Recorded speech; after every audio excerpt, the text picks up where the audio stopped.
La pregunta es una trampa, una de esas preguntas que parecen sencillas, casi de manual de autoayuda barato, pero que si la miras fijamente, te devuelve la mirada y te das cuenta de que no es una pregunta, es un abismo. ¿Vale la pena remover tanto cadáver emocional? Así, formulada desde el epicentro del temblor, la pregunta da por sentado algo que es como mínimo discutible. Que los muertos emocionales, los duelos no resueltos, los traumas con los que decoramos la casa, las ausencias que nos nombran, están quietecitos bajo tierra esperando en paz a que una pala inoportuna los perturbe. Que podemos elegir entre dejarlos tranquilos o ponernos a cavar. Qué bonito sería. Qué ordenado y qué jodidamente falso. Mi punto de partida, la premisa es exactamente la contraria. Esos cadáveres no están enterrados. Nunca lo han estado. Están aquí y ahora, más vivos que nunca, de una forma espectral y persistente. Son ocupas de nuestra psique. Nos habitan. Se beben nuestro café, nos cambian los libros de sitio y por lo tanto escribir no es un acto de exhumación, sino un intento de diálogo, una negociación torpe con una presencia que insiste, que se niega a pagar el alquiler y de vez en cuando me susurra al oído en mitad de la noche. No se trata de desenterrar a los muertos, se trata de aprender de una puta vez a vivir en una casa encantada. Para moverme por este territorio minado, por esta topografía del miedo, voy a colgar de la puerta un cartelito arriesgado. Lo admito. La escritura como nigromancia. Pero espérate, guarda las túnicas y las velas negras. No hablo de la nigromancia de película de terror de serie B, que busca reanimar un cuerpo para arrancarle el número de la lotería. La nigromancia literaria es otra cosa. Es más bien un acto de escucha radical. Una sintonización finísima con las frecuencias del silencio. No se trata de hacer hablar a los muertos, porque los muertos, sorpresa, no hablan. Se trata de transcribir el eco de su ausencia en nosotros, de darle forma a la estática que su partida ha dejado en nuestra percepción del mundo. Y aquí en esta distinción empieza la tensión que lo recorre todo. Soy un nigromante activo, un mago que traza un círculo de sal en el suelo, pronuncia palabras de poder y convoca a las sombras a su antojo? ¿O soy un medium, un canal pasivo, el lugar encantado a través del cual los fantasmas eligen si les da la gana manifestarse? ¿Soy el que invoca o soy el invadido? No sé.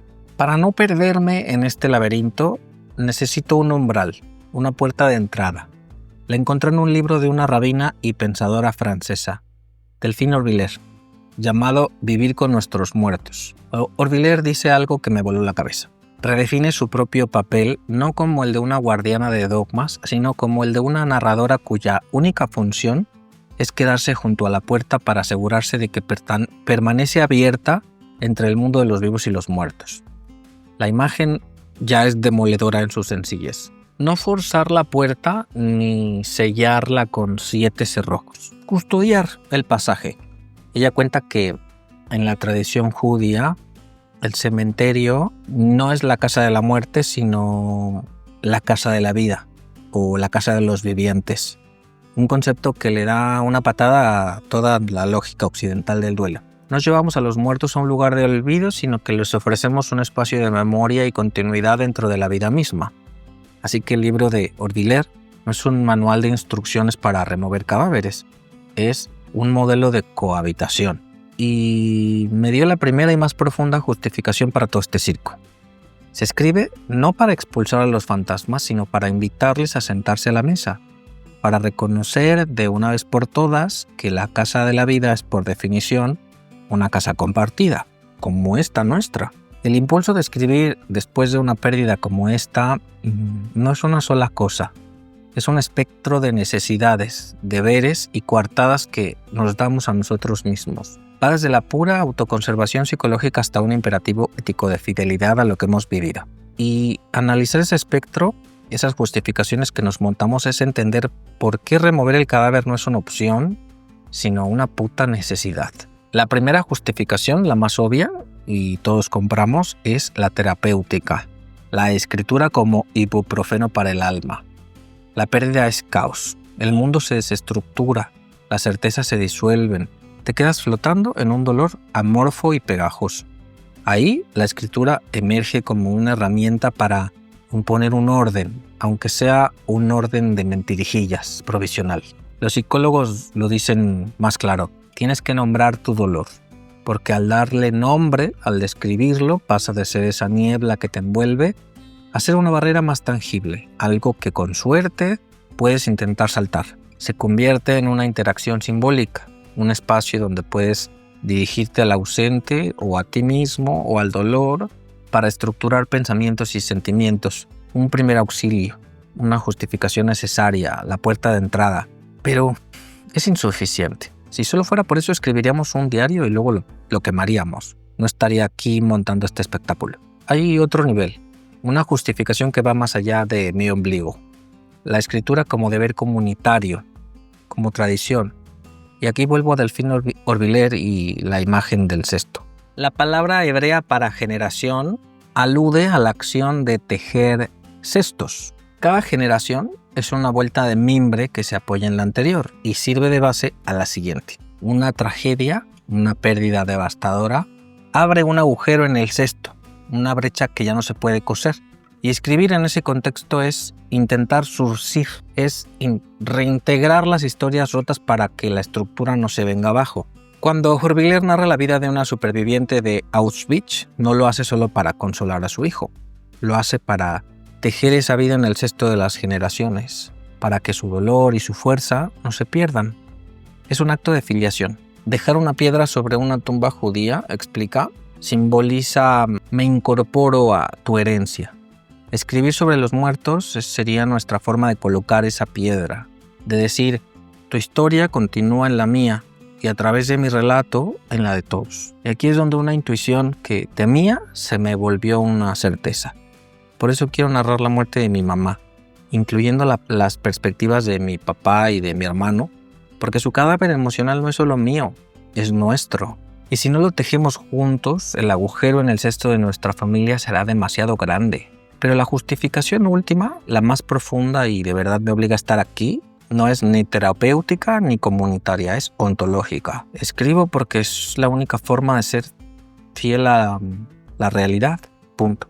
La muerte de mi mamá no fue un acontecimiento que se añadió a mi vida. Fue un cataclismo. Alteró la geografía de mi existencia.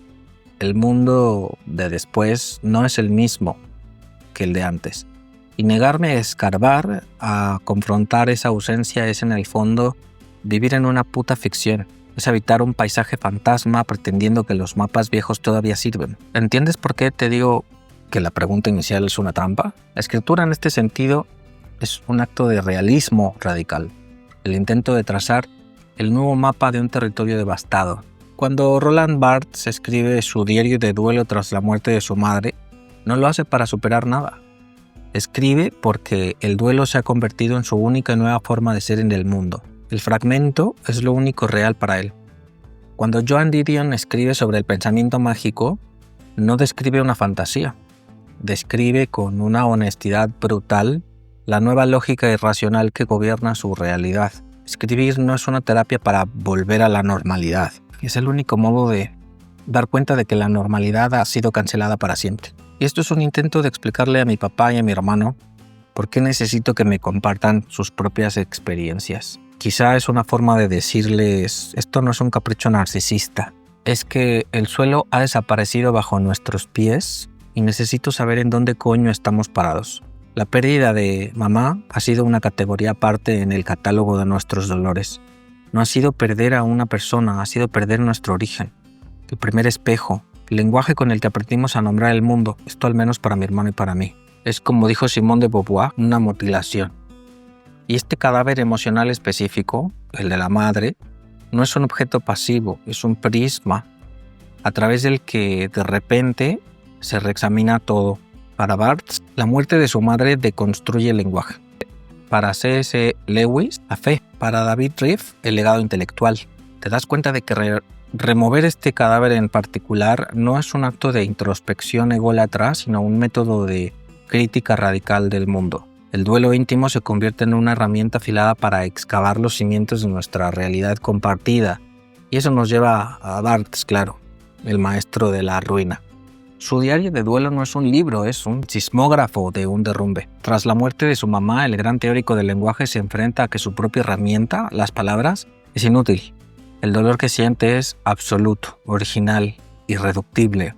Se resiste a cualquier narrativa con un final feliz. Por eso usa el diario, el fragmento, la nota aforística. No es una elección de estilo, es la única forma posible para él. Recoge los escombros de su propio ser. El duelo por su madre es una confrontación con su propia mortalidad. Escribir no la trae de vuelta. Confirma que él también es mortal.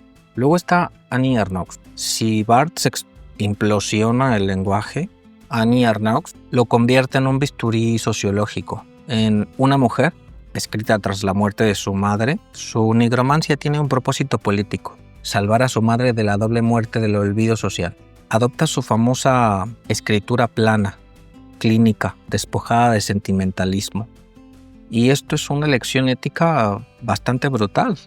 Al negarse a embellecer, hace justicia a la dureza de la vida de su mamá, condicionada por la pobreza y el género en la Francia del siglo XX. Da a su madre la dignidad pública que la sociedad le negó. Inscribe una vida anónima en la historia. Su nigromancia es un acto de restitución. El acto de C.S. Lewis, nunca sé cómo se pronuncia, Lewis, es una batalla campal teológica. En Una pena en observación, el apologeta cristiano ve cómo todo el edificio de su fe se viene abajo por el dolor irracional de la pérdida de su esposa. Su escritura no es una meditación, es un grito de rabia contra un Dios que ahora le parece un viviseccionista cósmico. Su nigromancia no se dirige a la esposa ausente, sino a un Dios ausente. Su oración bordea la blasfemia. No busca resucitar a su esposa, sino resucitar su propia fe de entre las ruinas de su dolor. Y David Riffe, al escribir Un mar de muerte sobre su madre, la escritora Susan Sontag, añade otra capa de complejidad: el hijo escritor que gestiona el duelo íntimo y el legado intelectual de la madre escritora. Su recuerdo se vuelve crítica literaria. Su nigromancia es doble: la del hijo que acompaña el sufrimiento y la del lector crítico que continúa una conversación interrumpida por la muerte, intentando reconciliar a la figura pública con la mujer privada, aterrada por su propia aniquilación. Y sin embargo, a pesar de estos referentes, no dejo de sentir, al compartirte todo esto, que estoy siendo profundamente narcisista. ¿Cómo lo evito? No sé. Quizá la única forma de no ser un narcisista es serlo de la forma más honesta posible, ponerlo sobre la mesa junto al resto de los órganos de la autopsia y analizarlo también. ¿Qué coño estoy haciendo yo exactamente al evocar la vida de mi mamá? ¿Quiero hacerle justicia? ¿Ante qué injusticia? No lo sé. ¿O sí? Quizá mi acto de nigromancia es en el fondo un acto de rebeldía ante mis propias creencias, o tal vez sobre las creencias que ella me inculcó. Ella era una mujer de fe. Dios contigo, me decía siempre. De lo que fuimos cómplices fue de la magia de nuestros sueños. Teníamos sueños premonitorios. Ella soñaba cosas que luego le pasaban y a mí me sucedía igual. Una vez soñé que tenía un hermano pequeño en brazos y que ese hermano tenía mi mismo nombre. Se lo conté y palideció. Entonces me confesó la existencia de un medio hermano por parte de mi papá, que en efecto lleva mi nombre. Esa fue mi primera incursión en la realidad paralela que mi papá había habitado toda su vida. Antes de morir, mi mamá me quiso contar un sueño y yo, en mi torpeza, en ese estado de negación en el que entré, lo postergué. Luego, mamá, ahora descansa. Y se murió sin contármelo. Conseguí averiguarlo a través de una tía. Soñó que se moría, que tras una cortina acuosa, unas manos la llamaban. La cortina se abría y aparecía mi abuela paterna, que murió días antes que ella. Mi abuela la abrazaba y la guiaba a través de esa cortina. Y ella se angustiaba y despertaba. La culpa se me empezó a acumular ahí. Quizá todo este tinglado es una forma de rebelarme ante la idea de que los muertos se van y punto. Otros relatos oníricos de mi familia tras la muerte de mi mamá me llevaron a imaginarla rebelándose ante su propio final. Una prima vio al espíritu de mi madre de pie junto a su cuerpo inerte, negándose a reconocer lo que estaba pasando. Una guardiana del umbral intentaba guiarla, pero mi mamá se negaba a escucharla. No estaba preparada. Y así como lo oyes, me lo creo. ¿Y si estoy construyendo toda esta mitología sobre la transfiguración para mantenerla a mi lado? ¿Para seguir contándonos los sueños aunque sea a través de la ficción? ¿Cuánto de todo esto está impulsado por la culpa que me produce no haber escuchado ese sueño que ella tanto quería contarme? Para entender esto, la negromancia se queda pendeja. Necesitaba un marco teórico más útil. Y lo encontré en un concepto del filósofo Jacques Derrida, la aontología. Un juego de palabras con ontología. La aontología no es el estudio de los fantasmas, sino el estudio de cómo el presente está encantado, perseguido por el pasado y los futuros que no fueran. El espectro, dice Derrida, es una figura paradójica. No es un ser, pero tampoco es un no ser. Es una presencia ausente que perturba nuestras nociones del tiempo y que antes de que lo veamos, primero nos ve del otro lado del ojo. Aplicado al duelo, esto lo cambia todo. No soy yo el que convoca al fantasma. Es el fantasma el que se impone, quien me ronda, quien exige ser escrito. La escritura del duelo desde aquí no es un acto voluntario, es la respuesta obligada a esa persecución. Joan Didion y su año del pensamiento mágico es la prueba literaria más pura de esto. Cuando se niega a tirar los zapatos de su marido muerto por si vuelve, no es que crea en una resurrección literal, es una respuesta performativa a la abrumadora presencia de su ausencia. El fantasma de su marido dicta sus acciones en el presente. Su escritura no exorciza al fantasma, cartografía su territorio. Esto invierte la agencia. El escritor no es el sujeto activo. El espectro del muerto es el agente que perturba, que demanda. Barthes tiene que escribir sus fichas porque el duelo es una orden. Yo tengo que escribir esto porque el fantasma de mi mamá exige su relato. Y dándole vueltas a esto, a la aontología, a la exigencia del fantasma, se me ocurrió la idea central de la novela. ¿Y si la conciencia se extiende más allá de la vida?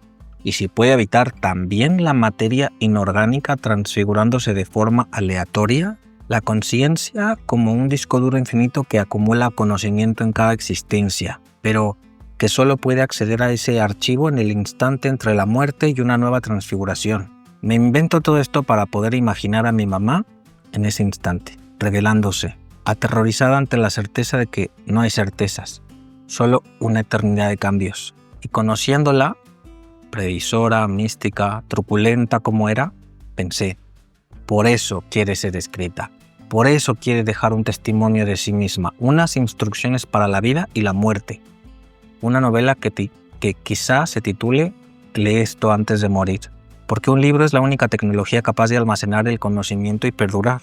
Quizá mi mamá desde ese espacio intermedio me está dictando sus memorias, no por nostalgia, sino como un manual de supervivencia para su próxima e incierta transfiguración.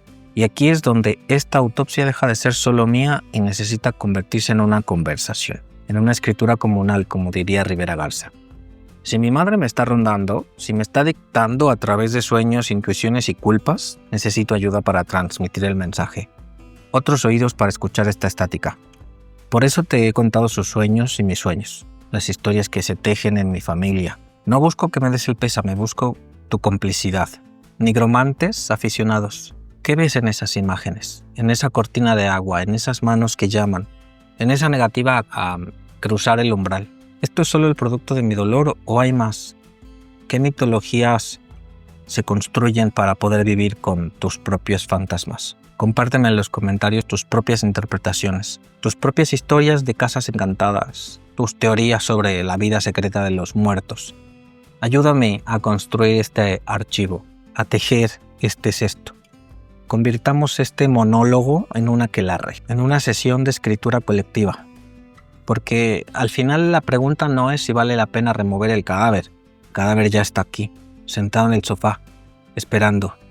La verdadera pregunta es cómo vamos a dialogar con él, qué historia vamos a construir juntos a partir de su presencia insistente.